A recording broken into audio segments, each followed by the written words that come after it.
อย่ามีชีวิตเพื่อภัยและอย่าให้ภัยมาเป็นทั้งชีวิตของเฮาก่อนจะมาพบกันทุกคนก็ต่างบ่เคยรู้จักกันมาก่อนเป็นอย่างพอมาพบกันแล้วจึงยอมให้คนอื่นมามีอิทธิพลต่อชีวิตของเฮาขนาดนั้น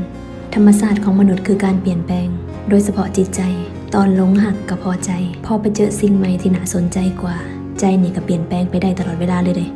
และมันก็เป็นปกติเพราะว่าตัวเฮาเองก็เคยพอใจและบ่พอใจกับสิ่งต่างๆในอดีตเช่นกันจิตใจคนมันเปลี่ยนได้แม้ตัวเฮาก็เคยเปลี่ยนแปลงมาโดยตลอดเป็นเรื่องธรรมดาที่ความหักมันจะเปลี่ยนไปเช่นกันถ้าบอกว่าเฮาหักคนใดคนหนึ่งจากใจยอมได้บ่ที่จะปล่อยคนที่เฮาหักไปอยู่กับสิ่งที่เขาพอใจ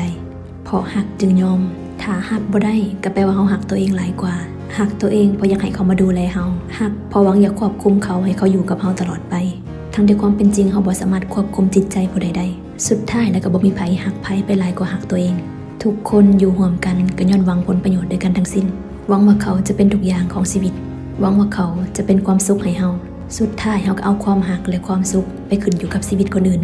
ลืมธรรมชาติของความเป็นมนุษย์ว่าทุกอย่างมีการเปลี่ยนแปลงบ่มีสิ่งใดอยู่จุดเดิมตลอดไปมีพบก็ต้องมีจากมีสมหวังก็ต้องผิดหวังใจก็กระวนกระวายบ่เป็นสุขคลายความอยากบ่ครอบครองก็บ่ต้องเป็นทุกข์ถ้าความสุขของเขาคือการบ่มีเฮาควรปล่อยให้เขาไปเป็นในแบบที่เขาอยากจะเป็นให้เกียรติตัวเองโดยที่บ่ดึงไผไว้ทั้งที่เขาบ่ได้อยากอยู่ไผบ่หักเฮาก็สร้างเขาโตเจ้าต้องหักตัวเองให้เป็นถ้ามื้อนี้เฮาบ่ฝึกที่จะพึ่งพาตัวเองในทุกๆด้านทั้งชีวิตเจ้าจะโหยหาแต่คนมาเข้าใจทั้งที่จริงแล้วบ่มีไผจะเข้าใจเจ้าได้เท่าโตเจ้าเองเจ้าเกิดมาในโลกนี้จักปีแล้วโตเจ้าเองเข้าใจตัวเองได้หลายส่ำใดเป็นหยังต้องคาดหวังให้คนที่หักก็รู้จักกันมาเข้าใจทุกสิ่งทุกอย่างที่โตเจ้าเป็นทุกสุขมันขึ้นกับใจเฮา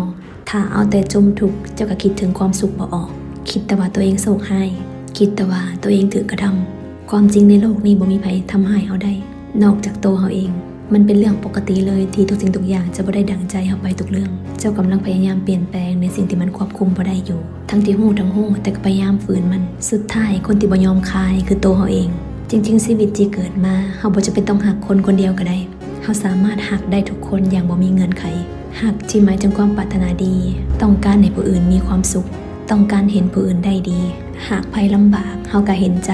และช่วยเหลือเท่าที่เฮาพอจะช่วยได้เห็นคนอื่นได้ดีเฮาก็พอยินดีไปกับเขาสุดท้ายก็ต้องกลับมายั่งเบิ่งจิตใจตัวเองจงมีชีวิตเป็นไปด้วยความพอดีหักแบบปรารถนาดีโดยบ่หวังกอบครองสุดท้ายแล้วไผอยากอยู่อยากไปไผอยากหักอยากสั่งไผอยากดีอยากสัวมันก็เป็นเรื่องของเขากลับมาทบทวนตัวเฮาก็พอของบ่มีค่าคนบ่ให้ราคาของบ่เป็นราคาผู้ใส่งานกับบ่ปานีตต่างจากของมีค่ามีแต่คนอยากญาติกันซื้อได้ครอบครองก็ใส่มันอย่างทะนุ